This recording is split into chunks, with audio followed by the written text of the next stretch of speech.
So excited about hearing about that. Awesome. And then without, so many people have already collabed with Jonathan on his Limitless CEO podcast.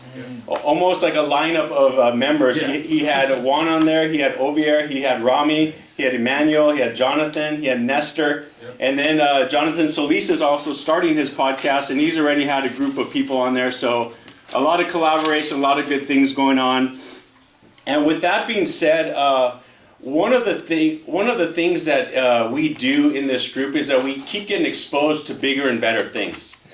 So we bring in special guest speakers every single month to break our limit of what's possible in life.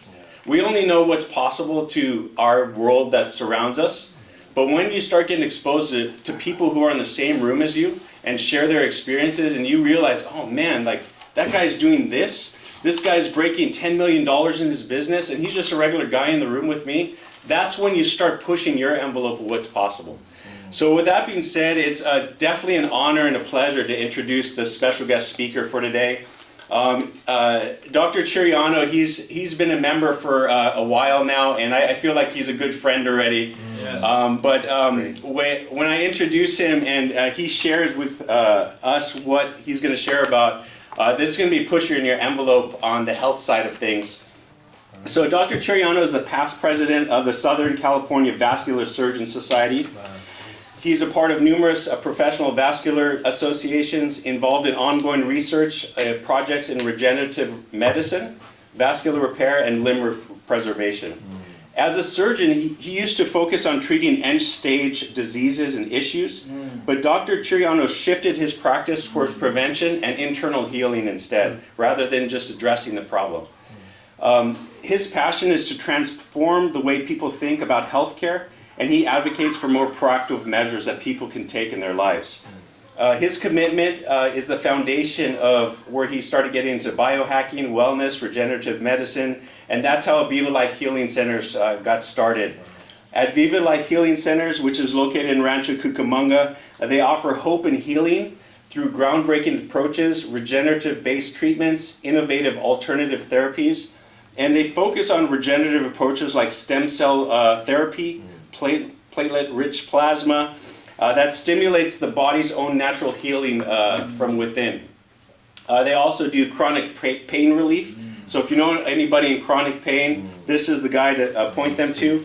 Bioidentical hormone replacement therapy, sexual wellness, gut health, red light therapy, hair restoration, aesthetics, anti-aging treatment, and much more.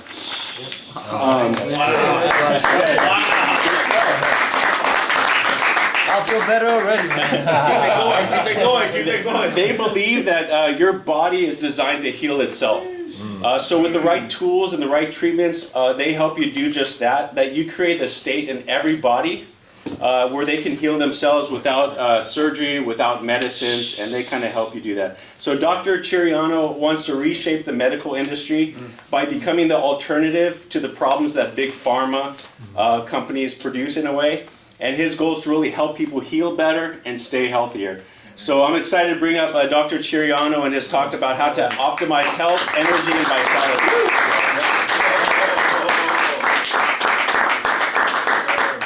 Well, that's about it. Thank you.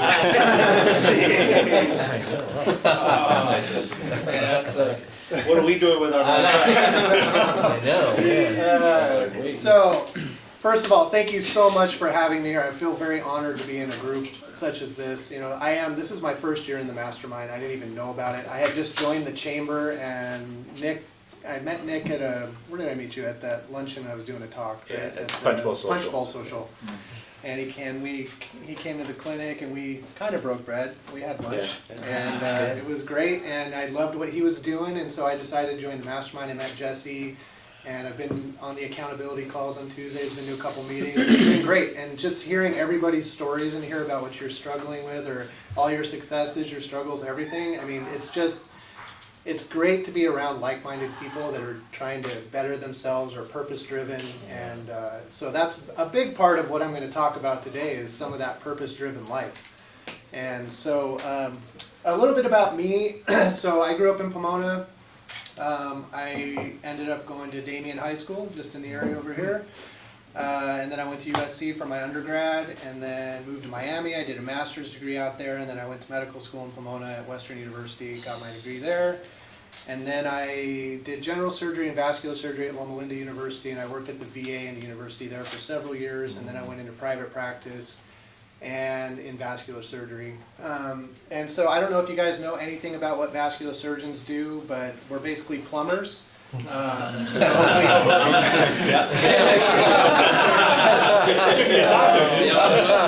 You're a doctor now too. I'm really happy to be here.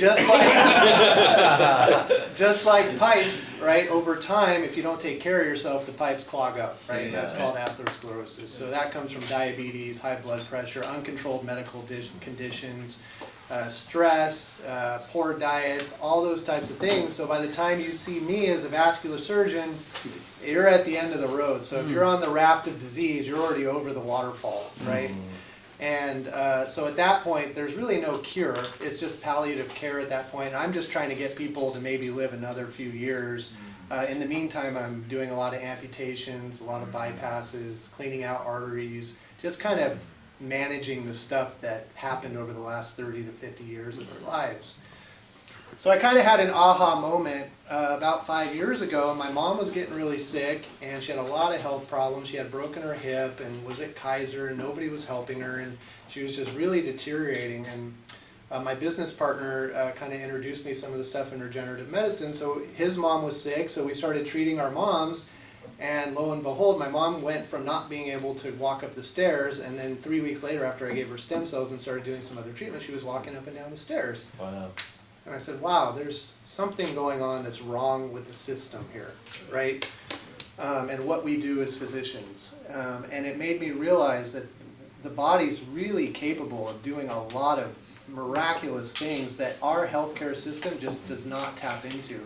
But we have one of the best healthcare systems in the world. We're really good at keeping people alive. Our hospital systems, best in the world, right? You could go in there dying and come out. But we're not good at keeping people healthy, right?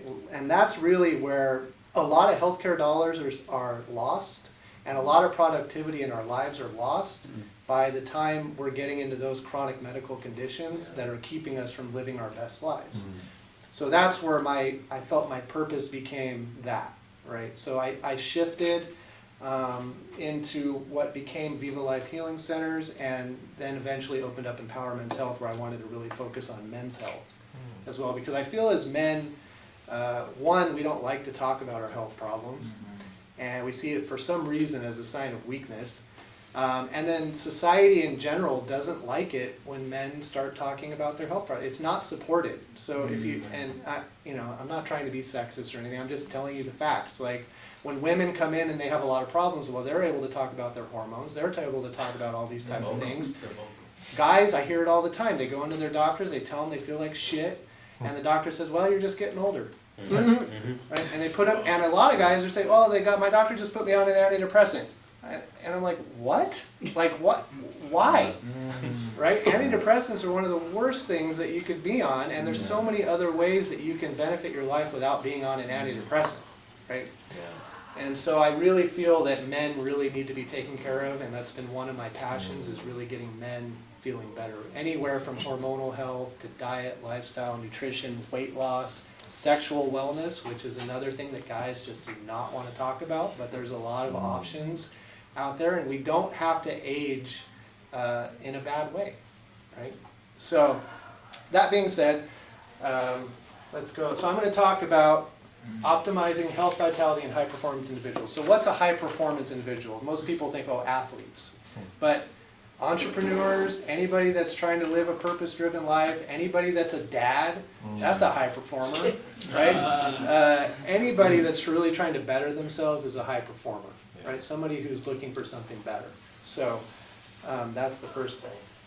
So today we're going to talk about one of the biggest things with health and wellness, and that's sleep optimization, and I'm going to tell you why that's so important.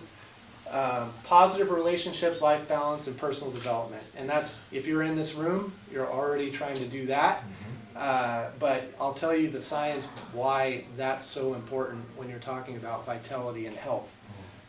Diet, supplementation, intestinal health, core foundational health principles. And then I'll get into a little bit of what's called biohacking. Have you guys heard of biohacking before? Yeah, biohacking. It's really should be called precision medicine. It's where science and technology meets science, and we kind of combine the two, and we were able to get hacks into the human body and help it function in a more optimal state. Hormones, huge piece of the puzzle for health and wellness, hormone optimization, and then I'll talk a little bit about what we do at my center. So let's start out by talking about sleep. So anyone who comes into my office and they're struggling with problems with their health, the first thing that I start addressing with them is their sleep. Okay, because most people have sleep problems. I would say 70 to 80% of the population has some sort of sleep problem. Why is that? Well, our lives are super busy, everybody has families, everybody's trying to run a business, everybody's in a job, they're trying to mix in leisure activities. So like for myself, by the time I get home at night, it's 8 or 9 at night, which is not great, number one. But then it's like, I don't want to just go to bed, I just got home. So then I want to enjoy myself a little bit. Next thing I know, it's midnight, 1 in the morning, and haven't gone to sleep yet. Right? And then I'm up at 5. So, and just to do it all over again. So, how many can relate to poor sleep habits? So,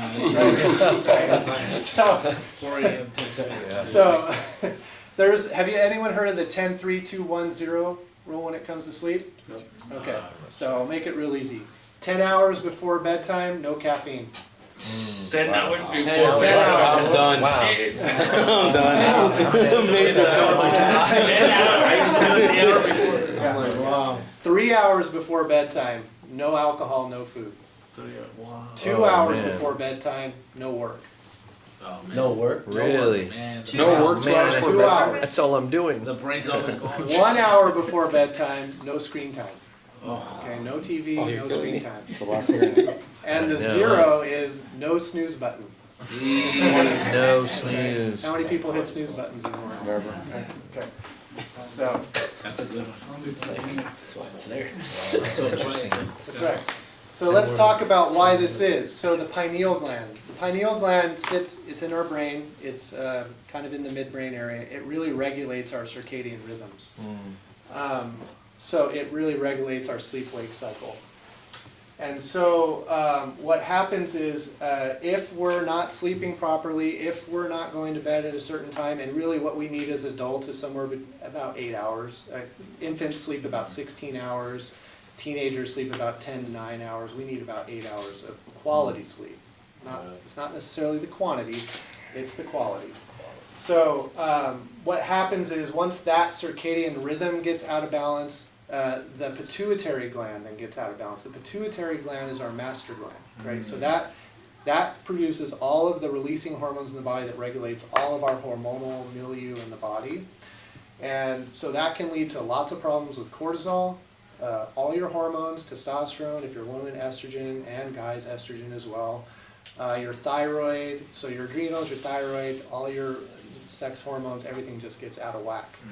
And if you can imagine, once all that happens, if that happens for years and years and years, you're going to develop chronic health conditions, right? So, so we just talked about a little bit about this. So chronic sleep deprivation or irregular sleep patterns disrupt the natural rhythm. Elevated levels of cortisol are really bad for us. Okay, they lead to high blood pressure, they lead to weight gain, they lead to high cholesterol, mood problems, depression, anxiety, all these things, and it all stems from the pituitary gland dysfunction. You have a question? Question, sorry. So cortisol is known as a stress hormone, right? Yep. So what, does cortisol cause stress or does stress cause cortisol? Good question. So it turns into a cycle.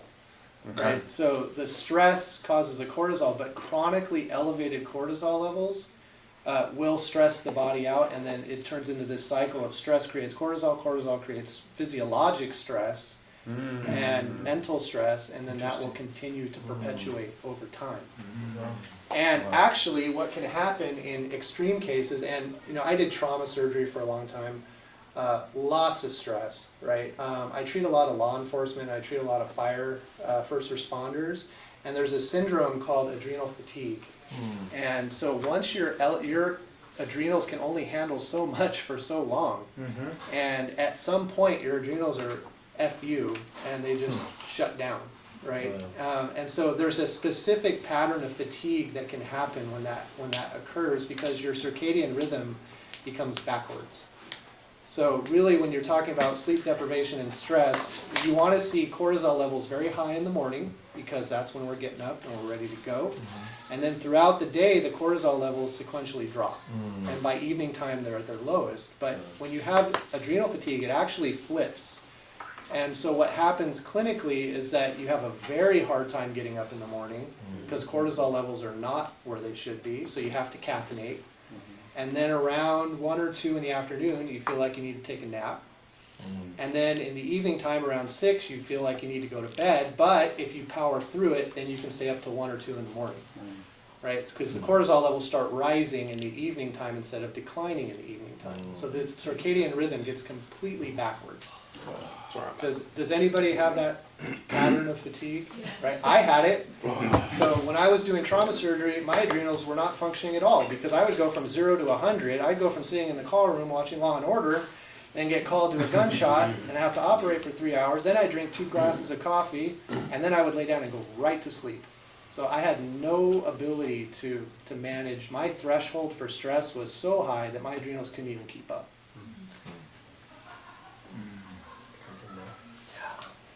So, any questions on why sleep is so important? Well, I Okay. have a question. Yes. So when we do have that, how do we fix it? That's when you come to me. We're going to talk, because all the stuff we're talking about is all interrelated, right? So it's not, these don't exist in silos. Sleep doesn't exist in a silo. Okay. And like I just said, once you have a sleep problem, then you have a hormone problem. Once you have a hormone problem, then you have a full body physiologic problem.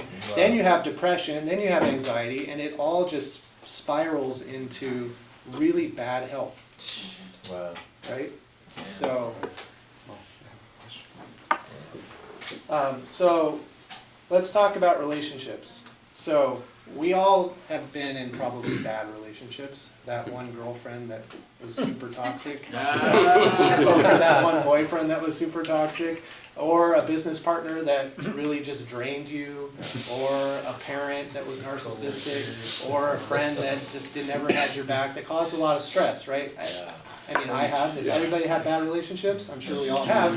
How did we feel in those relationships? Probably stressed, anxious, maybe depressed, always on edge, right? So what's happening when we're having bad relationships? Well, we're getting the stress hormones, right? We're getting that pituitary gland dysfunction. We're getting, sometimes our neural wiring gets hijacked, and we're searching for dopamine all the time, right? Dopamine's our happy hormone. And some people, it becomes so bad that that neural wiring, like that craving for the dopamine, will get them to stay in those relationships, because when it's good, it's good, but when it's bad, it's bad. It's like a drug, right? And that doesn't have to be romantic relationships. That can be any relationship, right? So just this quote here: in the fast-paced world of high-performance individuals, the pursuit of success often comes at the expense of holistic well-being, right? I'm guilty of it, not taking care of myself for the benefit of my work or anything else, right? So actually putting work in front of relationships, putting work in front of life balance.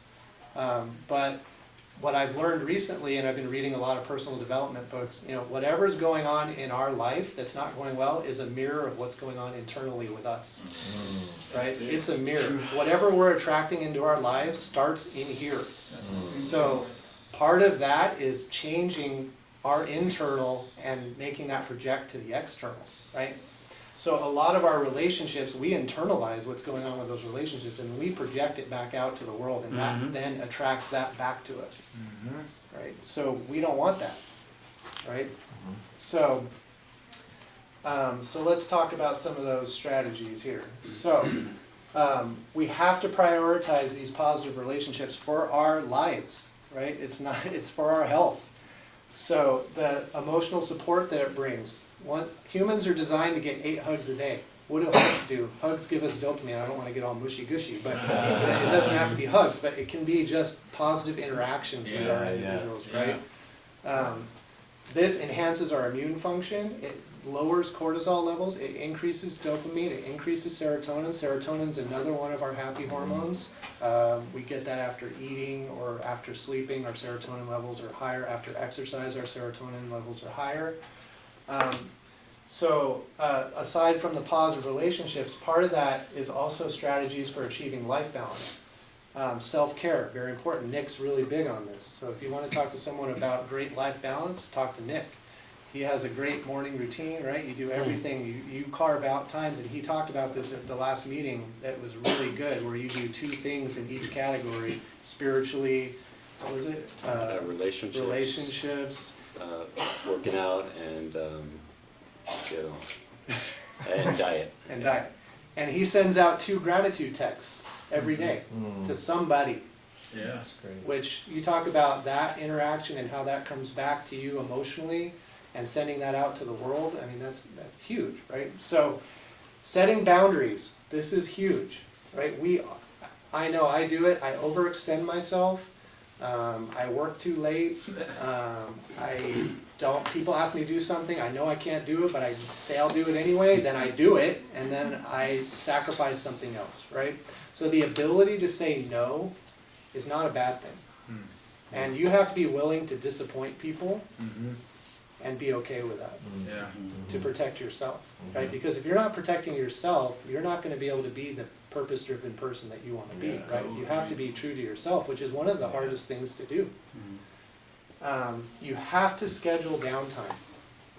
Okay, and that's where that 10-3-2-1-0, 2 hours before you go to bed, have some downtime, right? Just read, meditate, relax, spend time with your family, spend time with your kids. I mean, these are all going to improve all of the things that are important within your body.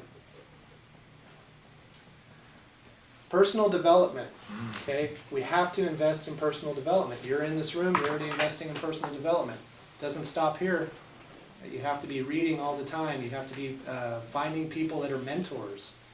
All of these things which will help you with your success. Continuous learning, improved relationships, greater fulfillment, enhanced resilience. Any questions on that? It's probably stuff that you guys already know, but just wanted to reinforce it. What's that? No, that's perfect. Yeah. So let's then move on to some of the foundations of health. So diet, exercise, supplementation, intestinal health, right? Really important. So there's a lot of different diets out there, but prioritizing a balanced diet, strategic supplementation, and gut health, paramount, sustaining peak performance, and overall well-being. So have you guys heard of the microbiome before? Yeah. So It's in your gut. it's in your gut, right? We have more bacterial DNA in our bodies than we have human DNA. And most of it lives in our gut, in our respiratory tract, and on our skin. Yeah. These bacteria are so important for all of our functions, right? And you just read a book on it, Yeah. right? So we have a mucus layer in our intestine. There's one cell layer between that mucus layer and our bloodstream. All of the stuff that we bring into our bodies throughout the day is protecting from going into that bloodstream by a mucus layer. If that mucus layer erodes through bad gut health, then all those toxins that we bring in are going to go right into the bloodstream. It's called leaky gut syndrome, and that can manifest in so many health problems: anxiety, depression, skin problems, diabetes, hormonal problems, fibromyalgia, autoimmune diseases, Hashimoto's disease, thyroid problems, adrenal problems, chronic pain, you name it, starts in the gut. Okay? And most people don't realize this. So let's, I kind of skipped ahead of myself because I get really passionate about gut health. They say it's your second brain. It is your second brain, which I'll get to in a minute. But let's talk a little bit about supplementation and diet. So nutrition, very important. Now there's tons of diets out there. I don't know which one's the best, whether it's vegetarian or carnivore or paleo or low FODMAP or whatever it is. It has to be a consistent, whatever works for you. I'm a big fan of the paleo diet. I like the lean meats, and it's more of a Mediterranean diet. I think it's really important to get your vegetables, get all your greens, which you do with a paleo diet. So I always promote that in my clinic. If people are vegetarian, I obviously can't, so I kind of do something else. But I do a lot of diet and nutritional counseling in the clinic. One of the things about diet I think is important when you're talking about anti-aging and you're talking about immune function and just overall physiologic success, getting into a ketogenic state has been shown time and time again to be very important.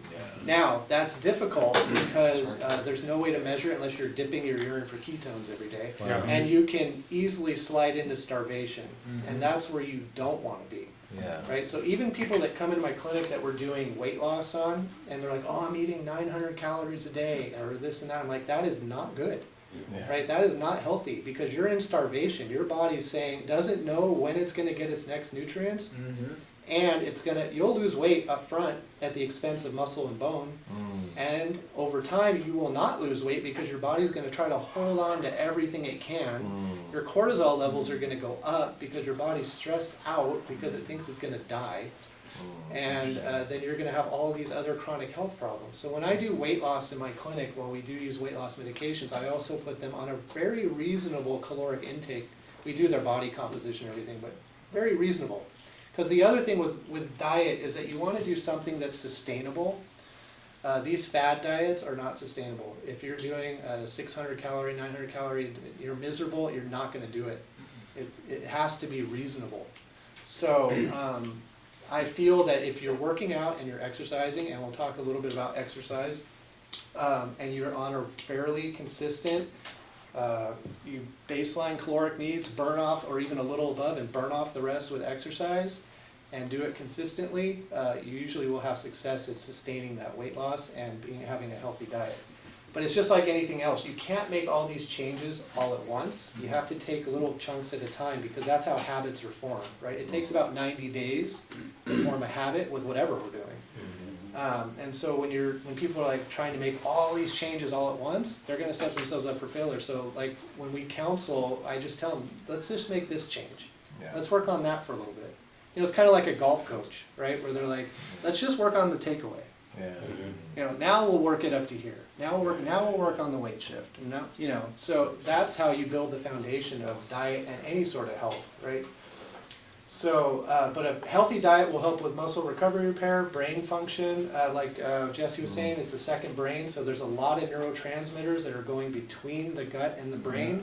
There's more neurotransmitters in the gut than the brain. So a lot of our serotonin, a lot of our dopamine is coming from the gut and then interacting with the brain. So people that have poor diets and poor gut health often have mood disturbances, depression, anxiety as well, sleep disturbances.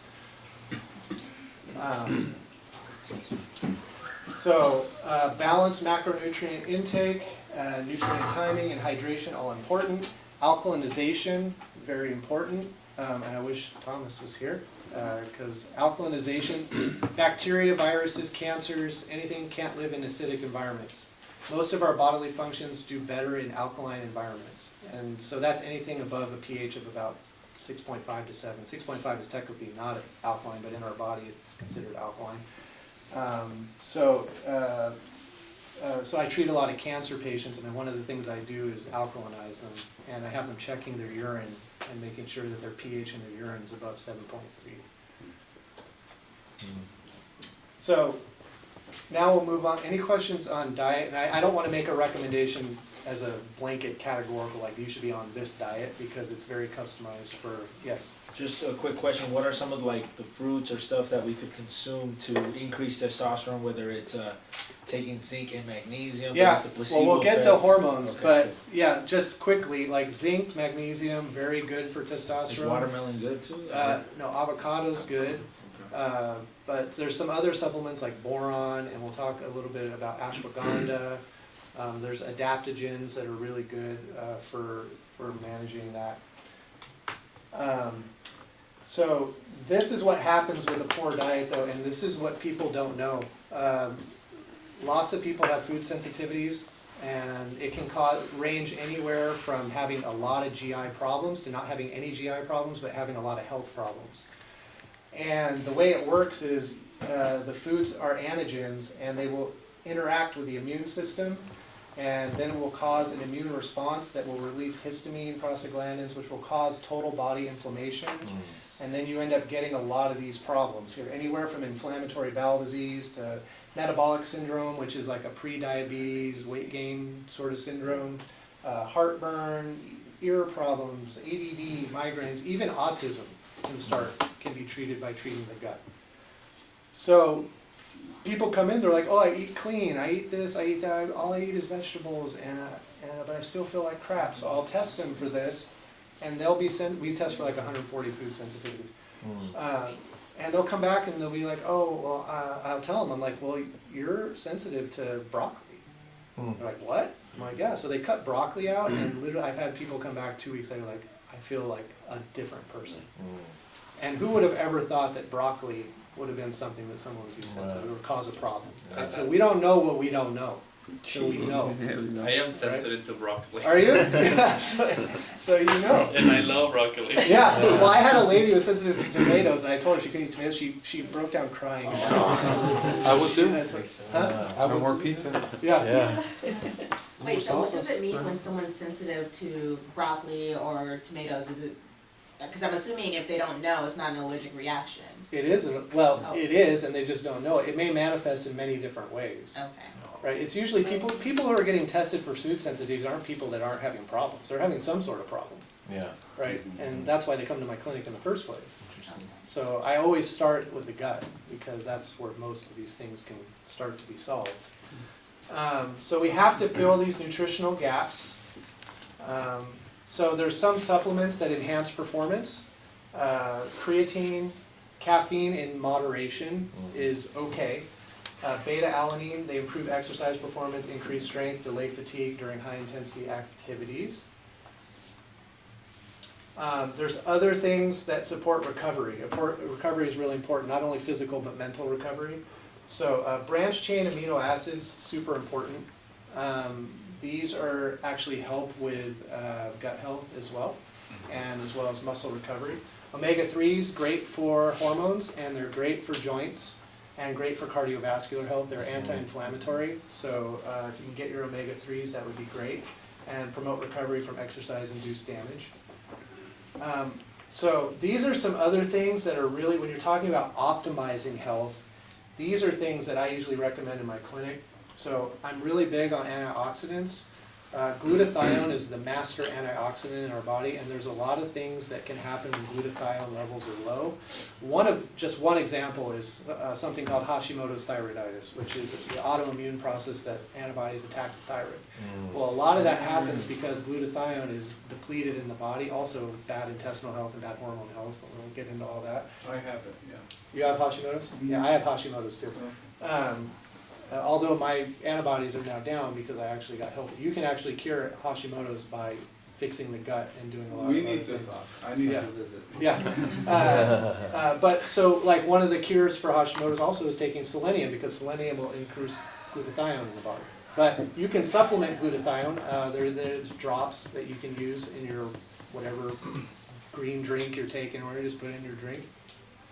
There's other things like alpha-lipoic acid, which is easily bought, Walgreens, CVS, Amazon, 200 milligrams a day, great antioxidant. Vitamin C is one of the best antioxidants that we can be taking. People really underestimate the power of vitamin C. At least 1,000 to 2,000 milligrams a day, super important.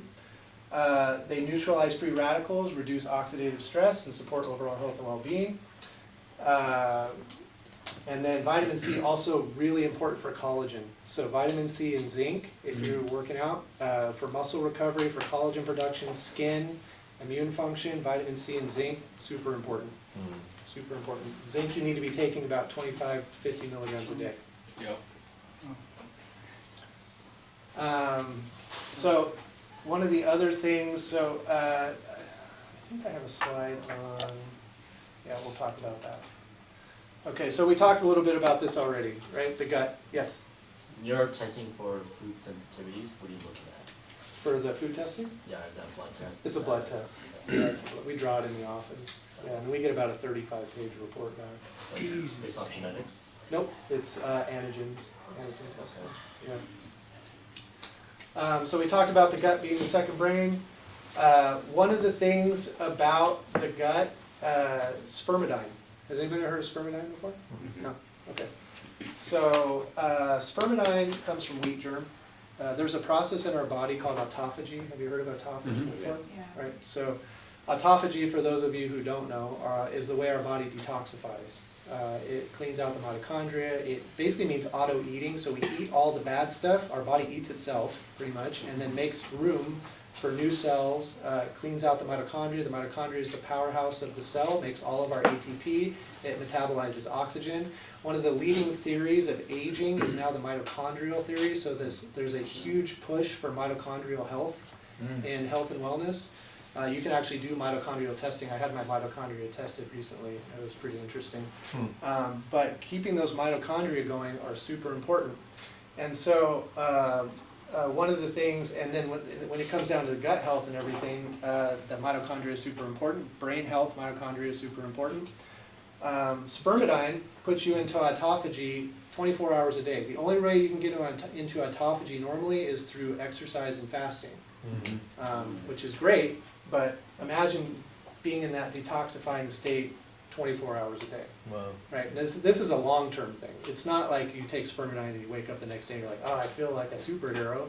But it is a long-term. Some people feel really good. I had a lady take spermidine and she could never grow her hair and nails. And then after taking spermidine, she came in. She's like, look, I don't have to get my nails done anymore. And there, yes. So you were talking about earlier that we stress our bodies by not eating enough or very low calories, and now you just mentioned fasting. So how does that work? So intermittent fasting is different than fasting, right? So intermittent fasting is a 16-hour fast with an 8-hour where you're getting all your calories quick, during that 8 hours. So you're not really caloric restricting. You're just putting them into a certain time period. Now, I'm not saying that caloric restriction in itself is bad. You just have to be careful with how much you're restricting. Right? You don't want to go into starvation. So this is really, there's so many studies on spermidine now that they're actually thinking about, the FDA is thinking about taking this from a supplement to a vitamin. And there's, it's protective against neurodegenerative diseases. It's really a great kind of long-term health supplement. So we kind of went over a lot of the gut health stuff already, but I got ahead of myself on that one. So our immune function really starts in the gut as well. So when the gut is not balanced, our ability to fight off disease, not so good. Mental health, super important for gut health, right? ADD, ADHD, anxiety, depression. I have a whole gut health protocol. It's a 6-month program that we do in my clinic where people, they've come in feeling awful, and then within 6 months they feel like different people once you get their gut repaired. We do a DNA test, we do a stool sample test, we get everything tested, then we do custom supplementation for them based on DNA analysis, and then over time you can see significant transformation. Yes. So, a lot of the chronic health conditions like diabetes, obesity, cardiovascular disease all start in the gut as well. So if you can get that optimized, that'd be great. If you don't want to come in and get tested and all this stuff, at least consider taking a probiotic at home. And if you've had to be on antibiotics, anytime you're on an antibiotic, take a probiotic, because the antibiotics will wipe out your gut flora and then you'll have to be kind of restarting again.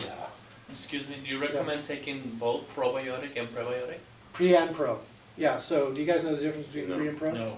So prebiotics are fiber-based and they basically feed the existing good bacteria, whereas the probiotics actually come in and re-inoculate the gut with the bacteria that it needs. So your Oh, so when we go through your program, you're going to work with us on diet, because isn't chicken and beef have so much antibiotics in there that we have to get enough probiotics to offset it? That's the importance of eating organic. Oh, okay. If you can. Yeah, I mean, if you can eat organic, it's much better. Hormone-free, cage-free, hormone-free. Okay. You're gonna get, because we're seeing a lot of, not only from that, but in men, we're seeing a lot of low testosterone in young 20-odd-year-old guys. And some of the thoughts on that is the food supply and what's being put into it, and leading to all these hormone problems. Yeah. So, Yeah. So lifestyle choices, nutritional gaps. Have you guys heard of adaptogens at all? Adaptogens? No. Adaptogens are basically substances that help the body mediate stress responses. So one of the most common adaptogens that you guys may know about is turmeric. Oh, yeah. Turmeric, right? So turmeric helps decrease inflammation, decreases cortisol levels, it helps with mental health, it's supposed to be neuroprotective, anti-inflammatory. Other ones are things like ginseng. Ginseng's an adaptogen. Decreases ACTH, which helps decrease cortisol levels, but it also helps the immune system quite a bit. There's another one called holy basil. It's big in Ayurvedic medicine. Holy basil is really good for decreasing cortisol levels, and ashwagandha is an adaptogen. So some adaptogens, you should be taking adaptogens about cycles of about 6 to 12 weeks and then rotating so that your body doesn't get too used to it. Yeah. I was stretching. I mean, And then- rotating out of them or rotating to a different one? Rotating to a different one. Okay. Yeah, so your body doesn't get used to it. And there are some adaptogens that you should take in the morning instead of the evening. Okay. And there's actually been randomized control studies that show the benefit of adaptogens. One was with ashwagandha, where they had 64 patients that were randomized to placebo versus ashwagandha. And their ability to tolerate stress through specific measures increased significantly Wow. when they were on ashwagandha. Wow. It was 300 milligrams twice a day in that study. So there's specific dosages, and then some you need to take in the morning because they're activating, like ginseng and rhodiola, but other ones like ashwagandha and holy basil are better taken at night because they're more sleep. So, but they are an important part of supplementation. I love Yeah. So let's move on to some cool stuff. So biohacking, we do a lot of this in my clinic. Biohacking is the art and science of optimizing human biology. It involves experimenting with lifestyle modifications, supplements, cutting-edge technologies to enhance performance, health, and well-being. So this is cool because there's so many things that are coming out in biohacking. So when you think of biohacking, you don't have to think about all this technology. There are certain things we do every day that's biohacking. Like if we took a cold shower, that's actually biohacking. I was gonna ask you about, what do you call it? The Cold plunges? Cold plunges, Yeah. yeah. Cold Yeah, plunges, so that's biohacking, Okay. right? Infrared sauna, biohacking, Wow. right? So you don't have to, there are things that you can do at home that are biohacking that you don't have to go to big centers and pay a lot of money for. But it does help to go to those centers to do that. Yeah. But they do improve resilience, they optimize vitality, and optimize physiology and psychology. So let's talk about some of them. So I'm sure you guys have all heard of red light. Red light, infrared light, specific wavelength of light, and basically what it does, it acts on the mitochondria, and it improves ATP production about tenfold. And it also improves oxygen metabolism, so you're not producing all the free radicals that you normally get from just breathing oxygen. Oxygen is actually very toxic to our body, but it's also very necessary. What's ATP? ATP is a molecule that's formed in the mitochondria. It's adenosine triphosphate, and that's what we use through all of our energetic cellular functions in the body. So like ATP is responsible for muscle contraction, and actually it's more responsible for muscle relaxation, so that's why when we die we get rigor mortis, because we don't have any more ATP and the muscles lock up. Oh, interesting. So ATP is super important for all of our physiologic processes. So when you're talking about aging and even healing wounds, hair growth, red light, really important. Even for pain, red light, really important. There's about 10,000 studies on red light now. So it reduces inflammation, enhances muscle recovery, mitochondrial function. Ozone therapy is super important, really beneficial, big in Germany. It was actually invented in Germany. In the United States, it's never been accepted or adopted. There's very few practitioners that are using ozone. I use ozone. Actually, it's becoming more popular now, but ozone is antimicrobial, it's anti-inflammatory, has oxygenating effects, improves immune function, detoxification, enhanced circulation, and there's been a lot of research done even with HIV, which was for some reason abandoned. It actually killed HIV. But for Lyme disease, works really well. I've used it in long haul COVID. or people that are just having fatigue, energy problems.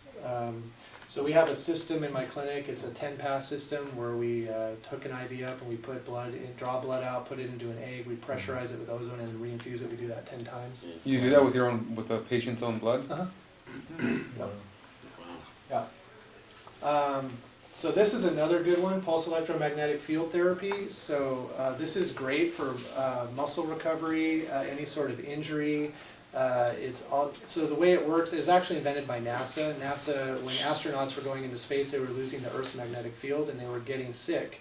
When they came home, they were getting flu-like illnesses, they were getting joint pain, muscle loss, all sorts of stuff. So they started setting them up with PMF devices and they were coming back healthy. So since that time, there's been a ton of studies done on PMF. We have great success with it in our clinic. I mean, it's immediate. So the way it works, it actually increases blood flow about 30 to 40%. In the small vessels, so you're getting hyperoxygenation, and it's also anti-inflammatory. So people that, I treat some athletes that come in that they've strained a muscle or something like that, and we do PMF and they walk out and they're like, I don't hurt anymore. Wow. So, acoustic shockwave therapy is another device we use. Also helps activate your body's own stem cells, decreases inflammation. So we do this with a lot of musculoskeletal problems as well. We also use this for erectile dysfunction. It works pretty well. But I'm sure nobody has any problems with that. So Stem cells, obviously a very controversial topic. Most people think you can't get stem cells in the United States or that it's illegal. If anybody listens to Joe Rogan, you'd think the only place that you can get stem cells is in Tijuana. I'm convinced he's getting some kickback from these people back there. But we are on what's called an IND with our stem cells, so we do it under the scope of research. We're above board with the FDA, compliant, but we use stem cells for a lot of different reasons: anti-aging, recovery, joint rehab, a lot of these things. They come from umbilical cord blood. Moms donate their placentas, we cryopreserve them, and then we thaw them in the clinic. They're live cell lines. They continue to replicate for about 3 to 6 months. And we've seen great results with that. So this is something that I think would be really good for anybody in this room. I don't know if you guys have heard of photobiomodulation. Never. So it uses, basically photobiomodulation uses light and sound to create physiologic changes in the body. This is a great biohack. There's a company called BrainTap. I know their founder very well. He's a friend of mine, Dr. Patrick Porter.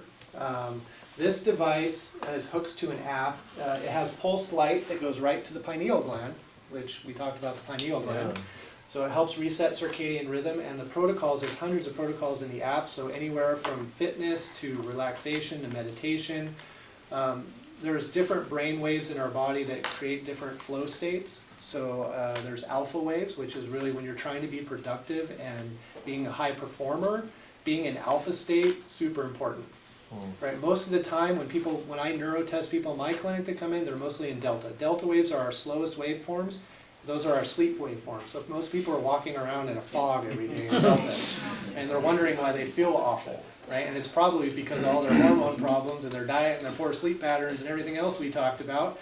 But this thing, it takes the work out of meditation. So it's like meditation without the work of meditation. And there are 20-minute protocols. Like I said, they even have ones on golf. They have ones on living a Christ-centered life. They have ones on living your purpose. They have just frequency training. So they have training that will get you into alpha. Ask about that. Huh? That's what I was about to ask. How does it know what frequency? How do you know what frequencies, and how does the frequencies work to get to that? Yeah. So the pattern of the pulsing in the light goes straight through the optic nerve into the pineal gland. The frequencies that are encoded into the audio. Who encoded them? Dr. Porter. He's a neuroscientist. He's a PhD. Yeah. Dr. Porter? Yeah, Patrick Porter. So many professional athletes are now using this. Tom Brady now is about ready to formally endorse this as a training aid as part of TB12. But this is something that I think everybody can benefit from. If you ever want to just try it out, just come to my clinic. I'll just put you on it. I won't even charge you for it. But it's great. I mean, instantaneously, I can neurotest you before and I can neurotest you after, and you can see a shift into where you need to be. Wow. So, Wow. You got your first appointment right there. so let's talk a little bit about hormones. I know I'm probably running out of time. It's all good. But It's okay. hormones, biggest piece of the puzzle for foundational health. It starts with the hormones. After 25, our testosterone levels start dropping, and then around 50, they take another big plunge. So I'm about there. I'm gonna be 50 in a couple months. But there's something, women go through menopause. I always say men go through manopause. But this is the people who suffer in silence. Right? These are the men who feel like shit. They can't keep their body mass up. Their sex drive's going down. Relationships are suffering. They can't be high performers in their jobs because their motivation's not like it used to be. They just don't have that edge that they used to have. You test them and their testosterone levels just in the crapper. And they've gone to their doctor, like I said. And the range of testosterone runs from 250 to 827 on the labs. So if you're at 250, your doctor will say, oh, you have normal testosterone. Normal testosterone really in a 25-year-old is around 900. Whoa. Right? So, and there's no reason that I, as a 49-year-old, should have a testosterone at 250 and feel like crap and someone tell me that's normal because it's in the normal range. Right? So, getting that hormone optimized has so many benefits. It's not just the immediate benefits of the increased energy, the ability to have effective workouts, to be more productive in your personal and professional life, to have better sleep, to have better mood. It's the long-term benefits, right? So protection from cardiovascular disease, protection from neurodegeneration, protection from osteoporosis. There's even studies now that show that may even protect you from prostate cancer, which 20, 30 years ago they thought testosterone replacement caused prostate cancer, but there's been plenty of studies now that show that's not true. So getting, and in women too, the hormone balance, super important. I mean, women sometimes even come to me and they're like, my doctor, I told him I feel like crap, he put me on an antidepressant. And so you test them, you get them on hormones, and everything changes for them. So this is foundational, right? It's foundational. So everything else that we talked about, sleep and gut health and all that stuff, it's great, but if you don't have the hormones to actually have the cellular processes and the physiologic reserve that you need to have all that stuff make sense, it's not going to work as well. Right? Does that make sense? Yeah. We're so glad you're here, Doctor. Yes. I feel like we're all feeling the same way. We're all fighting over the appointment. We get to be the first one. Right? So hormones can lead to a lot of different problems. Cortisol problems, thyroid problems, depression, anxiety, sleep disturbances, everything we talked about. A lot of it can be linked to hormones. It's not the only piece of the puzzle, obviously, but it is foundational. And as men, as we, like for me, I've been on testosterone for a couple years now, and like I don't have to work out that hard. And just on a side note, when you're talking about working out, what's better, cardio or strength training? What do you guys think? Strength training. Strength training? Strength. Strength training, Strength? 100% cardio. Strength? Yep, strength. Okay, so there's actually a study that came out that looked at this. And so people that only did strength training, they actually did have a big reduction in mortality, about 9 to 22%. People that did cardio had a reduction of 24 to 34%. So on that level, yes. But when you combine the strength training and the cardio together, their mortality risk reduction was almost 47%. That's right, baby. Okay. Go, come on. So the risk, I'm not talking about 2 hours of cardio. Okay. Have you guys heard the 30-30-30? Yes. Right? So wake up in the morning, 30 minutes of sunlight, 30 minutes of cardio, 30 grams of protein. Let's go. Okay? Not that hard. And in fact, if you get up early, you can get your red light from the sun. If you go out in your yard naked, you get 5:36 in the morning, that's when all the red lights come.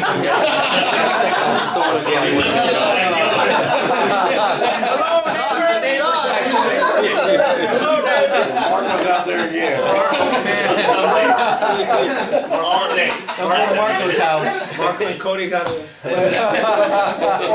Or you can do it in the evening time, around dusk. So dawn and dusk is when we get all of our red light. That's when all of our ancestors got all of their red light. Interesting. Was when they were outside, but we're not outside anymore.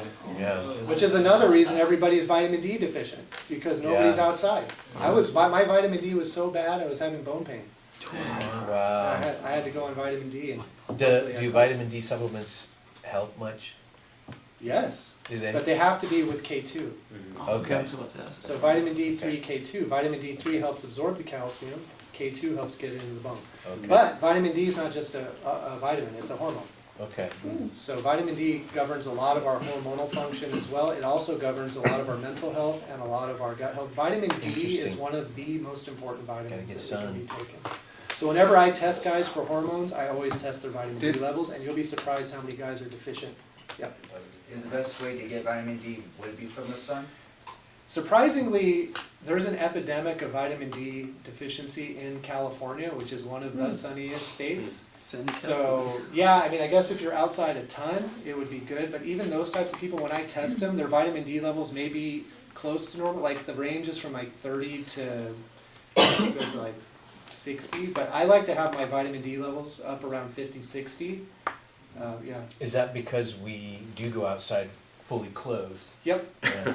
yep, we're not. I read a study on that. You gotta go out Yeah, you naked. have to be naked. You gotta be naked to get your red light. you Don't gotta get be naked arrested. To get your vitamin D and everything else. So, It's recorded. It's yeah. Doctor said so. And Doc, Yeah. you said it was vitamin D taken together with K2. K2. And K2. And K2, and was it K3 or just? No, just vitamin D3, K2. What are common sources of K2? You can't really, I mean, you can't, deep leafy green vegetables, but really to get enough of it, probably just better to supplement it. Yeah. Would it affect you to take vitamin D if you have high levels of calcium in your system? Yeah, so you have to be careful in people that have high calcium levels, because then you can get kidney stones and that kind of stuff. Yeah. I have my blood test and I a little bit higher on the calcium. How high? I'll show you. Okay. And then one last thing, because you did mention kidneys. Would it affect the kidney in any way if you have a kidney? What do you call it? Kidney disease or anything like that? Yeah, you have to be careful when you have those types of things. So that's why we always test labs. Yeah. But you can still take it. You just don't want to. You just don't want to bump the levels up to where I would in someone that doesn't have those types of problems. So the reason I asked is just I have I leak way more protein through my kidneys. Oh yeah, proteinuria. Yeah. Well, they were never able to pinpoint what it was, which is one of the reasons why I didn't even go to the hospital. They just had me like, take this, take that, and I ended up just working out, having a balanced diet, and when I went back, they're like, oh no, yeah, this is working, keep taking it. I was like, I'm not even taking it, I'm just working out. Yeah, the workout sessions, man, is the best thing you can do. But you're not diabetic though, right? I know. Yeah. Are you sure? Not sure, but I mean, I think it does run in the family, but I'm definitely gonna have to take the Yeah, go see you because for sure. diabetics are prone to proteinuria. Is there a recommended brand of these vitamins to take? So, no, but there is a supplement company that I use. I don't sell it. I have no financial interest in it. I just love it, and everybody that I put on it, loves it. Have you guys heard of Athletic Greens? Yeah. Yeah, so Athletic Greens is one of these supplements that really, if you just want to have an easy supplementation regimen and get everything that you need, aside from the reds, which you can easily just take another red supplement, but it has all your it has all your adaptogens, it has probiotics in it, it has all your plant-based, all your greens. It's just a powder, you just put it in your water in the morning. I add some methylene blue to it, and I add glutathione, and it doesn't taste bad, actually tastes pretty good. And if you subscribe to that with a double subscription, they'll send you a year's supply of vitamin D3, K2 drops. Sublingual. There it is. There you go. $79 a month, which a lot of people buy like 8 supplements, that they're taking for $300 a month. So, I don't want to get too much into this. So when you're talking about hormone balance, we do hormone replacement in my clinic, but there are some natural ways to optimize your hormones. It doesn't seem to raise anything from 250 up to 700, but it may get you to a level that may be satisfactory for you and how you're feeling. Ashwagandha is one of them, boron is one of them. And then stress management, super important. Cortisol levels are known to decrease testosterone levels. Sleep decreases testosterone levels. Better workouts, high protein diets tend to increase testosterone levels. So really it goes back again, and that's why everything doesn't exist in a silo, right? Everything's interconnected. So sleep patterns can influence hormones, hormones can influence sleep patterns, gut health influences sleep, sleep can influence hormones, hormones influence gut health. So it's all interrelated. So when you're talking about a strategy, that's why it's good to be with a practitioner that can actually put all that together for you. I know you talked about a lot of different types of diets, but I hear some people talking about this because, like, I wake up, I'm not even hungry till after lunch. Yeah. You know what I mean? And should there be a regimen no matter what diet you do, or do you listen to your body? What do you do? So I think that keeping insulin levels constant is one of the most important things. And so so I always tell people, like, if you're not hungry in the morning, at least do a protein shake. Do something, right? Because you don't want because what you don't want is to have that insulin so low, and then you eat this big lunch, and then you get this big insulin spike. Yeah. Right, and so if you guys don't know, insulin is an anabolic hormone. It's a peptide secreted by the pancreas, and it actually helps us digest carbohydrates, fats, protein, and put them into where they need to be. But when you have too much insulin, then a lot of that stuff gets converted into fat, and then fat makes you insulin resistant. And then once you're insulin resistant, then you get more fat, and then you get more insulin, and then you get more fat, and that's called metabolic syndrome. Metabolic syndrome is one of the #1 markers for long-term health problems. Insulin resistance is the silent killer. It's not just diabetes, it's actually insulin resistance. Wow. The good news is that it's easily treated. And I was insulin resistant. 7 years ago, I was 240 pounds. I was insulin resistant. I had Hashimoto's, and I just felt like crap. I just had my labs checked recently. I don't have Hashimoto's anymore. I'm not insulin resistant anymore.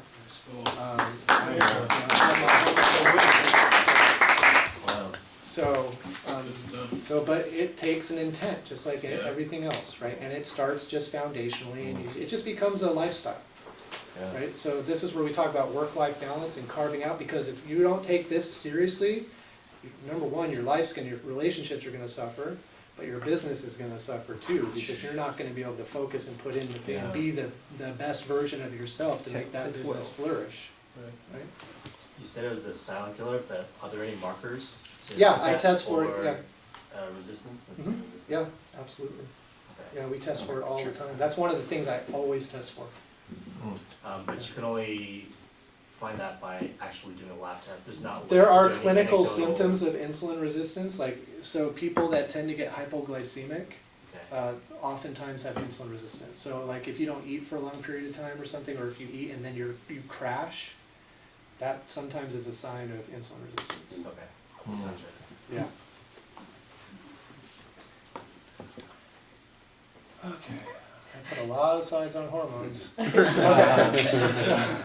So just in conclusion, thank you so much for letting me speak today, but we talked about a lot of things, but sleep, super important, relationships, personal development, gotta take them seriously, supplementation, diet, intestinal health, exercise, and then biohacking is something that we can help out with in hormone optimization. So they're all interrelated. If you just kind of chunk these out and start working at them, make small goals, make small changes in 10 years, or hopefully shorter than that, maybe in a year or two, you can really have your health optimized, and you'll be surprised how much your life will transform. Wow. So thank you.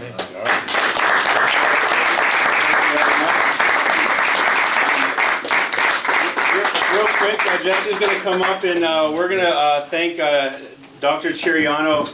So being aware of health and optimizing our health is important, right? Yes. So that way we can kind of get more energy and be more efficient as business owners and people want to grow. So thank you, Doctor, for kind of opening our minds to what there is to think about. Yeah. At least we're aware of it, and then we can know